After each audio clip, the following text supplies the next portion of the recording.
আজকে আমরা হচ্ছে জেনারেটরের সেকেন্ড যে এক্সপেরিমেন্টটা, generator short circuit characteristic test, এটা দেখব। এর আগে আমরা করেছি জেনারেটরের নো লোড ক্যারেক্টারিস্টিক টেস্ট করেছি। তো এখানে আমাদের যে কানেকশনটা আমাদের টারবাইন ঘোরানোর জন্য বা প্রাইম মুভার হিসেবে যে ইন্ডাকশন মোটরটা ব্যবহার করছি সেটার যে কানেকশন, এটা হুবহু আগের এক্সপেরিমেন্টের মতোই থাকবে। এখানে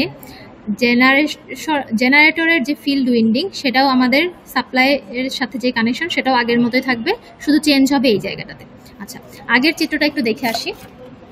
আগের চিত্রতে এখানে আমাদের U1, V1, W1 এই তিনটা উইন্ডিং থেকে আমরা অ্যাকচুয়ালি জেনারেটরের যে বাস টার্মিনাল, তার মানে এখান থেকে যে লোডে যাবে সেখানে কানেক্ট করেছিলাম। তার মানে অ্যাকচুয়াল ভোল্টেজ কত জেনারেট হচ্ছে সেটা আমরা লোড সাইডে দেওয়ার জন্য রেডি করে রেখেছিলাম। এখন যেটা করব, এখানে আমাদের লোড ছিল না এবং পরবর্তী এক্সপেরিমেন্টেও কোনো লোড থাকবে না, কিন্তু আমরা শর্ট সার্কিট ক্যারেক্টারিস্টিক বের করার জন্য এই তিনটা টার্মিনালকে শর্ট করে দিব এবং এখানে লোড সাইডে সাপ্লাই দেওয়ার জন্য কোনো ধরনের কানেকশন থাকবে না। তাহলে এই ডায়াগ্রামে আমরা দেখি, এখানে হচ্ছে উপরেরটা ওয়াই কানেকশনের জন্য নর্মাল তিনটা উইন্ডিংকে একটা জায়গায় কমন করছি, সেখান থেকে নিউট্রাল নিয়ে আসবো এবং বাকি যে তিনটা উইন্ডিং থ্রি ফেজ যেই তিনটা লাইনে সাপ্লাই দিত সেটা এখন সাপ্লাই না দিয়ে কী করবো, আমরা তিনটা জিনিস শর্ট করে দিব। তাহলে এই উইন্ডিংগুলোর মধ্যে এখন কারেন্ট ফ্লো হবে। সেই কারেন্ট ফ্লো যেই কারেন্টটা ফ্লো হবে সেই কারেন্টটাই আমরা এখন মাপবো। এখন কারেন্ট মাপার জন্য কি করতে হবে, কারেন্ট মাপার জন্য যার ভিতরতে কারেন্ট ফ্লো হচ্ছে সেখানে আমাদের সিরিজে একটা অ্যামিটার ইউজ করতে হবে। তাহলে আমরা এখানে যে কোনো লাইনের মধ্যেই অ্যামিটার ব্যবহার করতে পারি, যেমন U1, V1 এইখান থেকে এদিকে যাচ্ছে, সো আমি এই জায়গায় একটা অ্যামিটার ইউজ করতে পারি। মানে U1 থেকে একটা কানেকশন বের হয়ে অ্যামিটার হয়ে তারপর V1-এ যাবে। অথবা আমি যদি V1, W1 একটা বের করতে চাই, তাহলে এটার পথে সিরিজে যেভাবে এই চিত্রতে বর্ণনা করা আছে সেখানে আমরা একটা অ্যামিটার ইউজ করতে পারি। তাহলে এটাই আমরা এখন করব এবং এই অ্যামিটার আমাদেরকে দেখাবে এই উইন্ডিংয়ের মধ্যে কত কারেন্ট ফ্লো হচ্ছে, যেটার থেকে আমরা এরকম একটা ভ্যালু পাবো।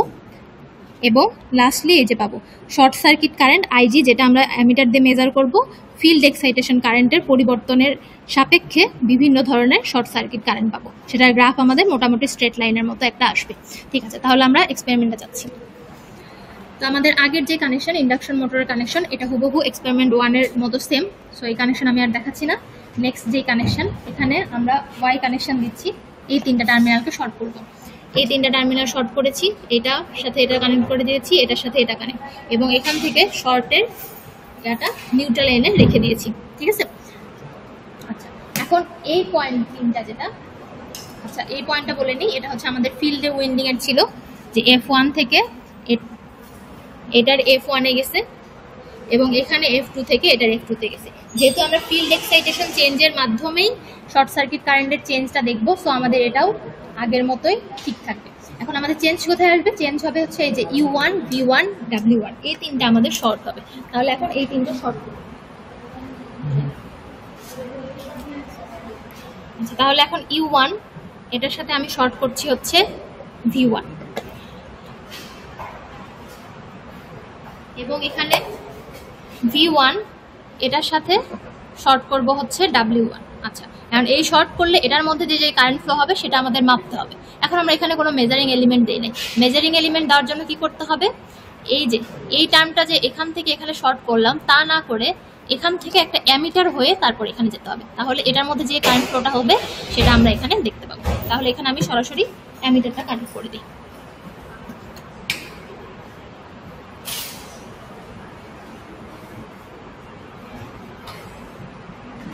তাহলে আমরা এখন এইটাকে হচ্ছে কারেন্ট মাপার জন্য ব্যবহার করব।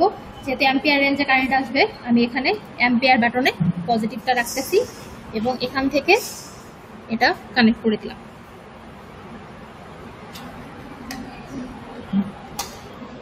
অ্যাম্পিয়ার রেঞ্জে কারেন্ট আসবে, তাই আমরা 10 অ্যাম্পিয়ার রেঞ্জের নবটা ব্যবহার করতেছি এবং অ্যামিটার হয়ে এটা হচ্ছে আরেকটা উইন্ডিংয়ে চলে যাবে। ঠিক আছে, তাহলে এটা হচ্ছে আমাদের এখন কানেকশন।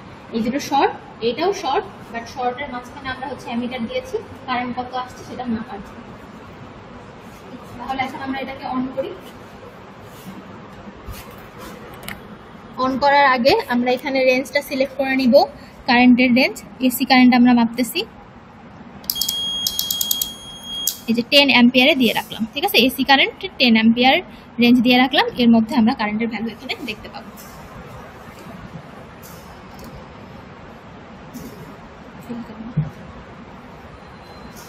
তাহলে আমরা এখান থেকে ফিল্ড কারেন্টটা দেখবো, মানে ফিল্ড কারেন্ট বাড়াবো, সেই সাথে আমাদের শর্ট সার্কিট কারেন্ট কিভাবে বাড়ে সেটা আমরা অবজার্ভ করবো।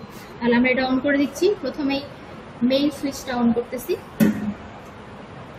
এরপর আমরা হচ্ছে ব্রেকারটা অন করলাম। আমরা একটু ওয়েট করি মেশিনটা স্টেবল ভাবে অন হওয়ার জন্য।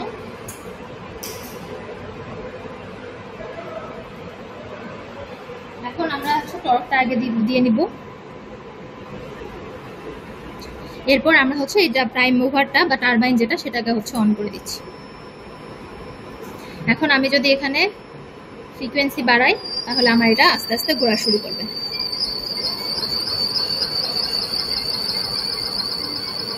তো আমি ফ্রিকোয়েন্সি বাড়িয়ে মোটামুটি 30 হার্জের মতো দিব, যে ক্ষেত্রে আমার আরপিএম থাকবে 1000 এর কাছাকাছি। যদি এখানে রেটেড ফ্রিকোয়েন্সি 50 এবং রেটেড আরপিএম 1500, বাট আমরা এত দিব না, আমরা 1000 আরপিএম এর মধ্যে এটা রাখার চেষ্টা করব। ঠিক আছে, আচ্ছা এখন আসি। এখন এখানে কিছুই হচ্ছে না, এখানে আমরা ফিল্ড এক্সাইটেশন দেই নাই, এখন আমরা ফিল্ড এক্সাইটেশন দেব। ফিল্ড এক্সাইটেশন দেওয়ার জন্য এটাকে আগে অন করে নিলাম।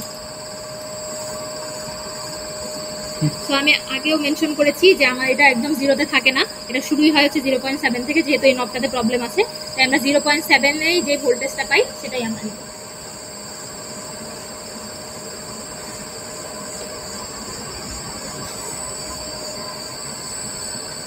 আমরা এখন যদি এই চার্টটা নিয়ে আসি, আমাদের এখানে থাকবে হচ্ছে ফিল্ড কারেন্ট এবং করেসপন্ডিং শর্ট সার্কিট কারেন্ট, যেটাকে আইজি দিয়ে প্রকাশ করা হচ্ছে।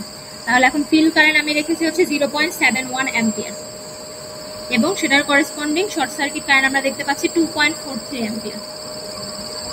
এখন আমরা আস্তে আস্তে এটা বাড়িয়ে 4-5টা ভ্যালু নিব।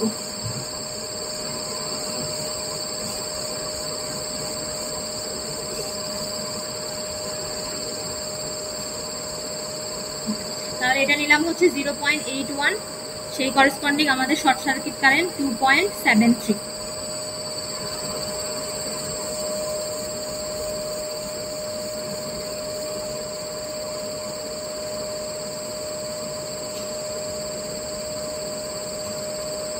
এরপর হচ্ছে 0 বেশি কমে গেছে,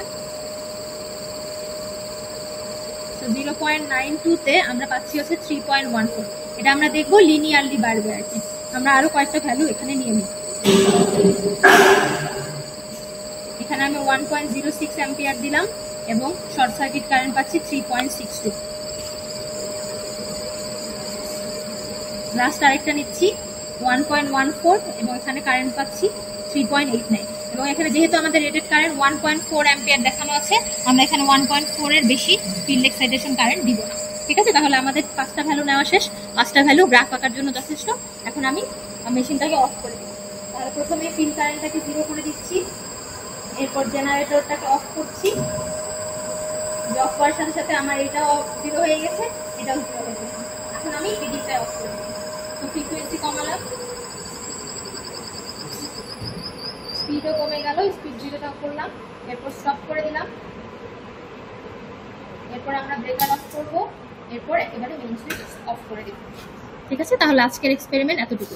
এখন এখানে একটু খেয়াল করি, আমাদের যে এক্সপেরিমেন্টটা ছিল সেটা হচ্ছে প্রথমটা ছিল হচ্ছে শর্ট নো লোড ক্যারেক্টারিস্টিক্স, যেখান থেকে আমরা জেনারেটর ভোল্টেজ বের করেছি এবং এখানে আমরা ভ্যালু পেয়েছিলাম জেনারেটর ভোল্টেজ। এবং পরেরটা যেটা করলাম সেটা হচ্ছে আমরা শর্ট সার্কিট কারেন্ট, মানে এইখানকার উইন্ডিং এর ভিতরে কত কারেন্ট ফ্লো হচ্ছে সেটা বের করছি।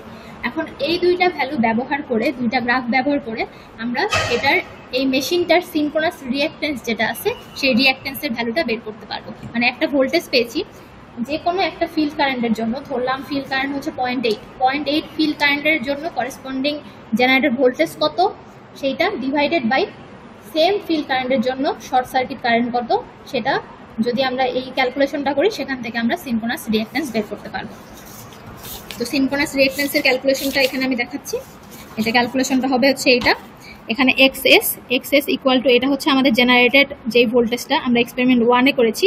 সো ধরলাম এটা হচ্ছে 0.8 ফিল্ড কারেন্টের করসপন্ডিং ভোল্টেজ, এটা হচ্ছে 0.8 ফিল্ড কারেন্টের করসপন্ডিং শর্ট সার্কিট কারেন্ট, এবং এটাকে √3 দিয়ে ভাগ করলে আমরা যেই ভ্যালুটা পাবো সেটাই হবে আমার এই জেনারেটরটার জন্য সিনক্রোনাস রিঅ্যাকট্যান্স। ঠিক আছে, তাহলে এই দুইটা এক্সপেরিমেন্টের সাহায্যে আমরা আলটিমেটলি এই মেশিনটার সিনক্রোনাস রিঅ্যাকট্যান্স বের করব। ধন্যবাদ।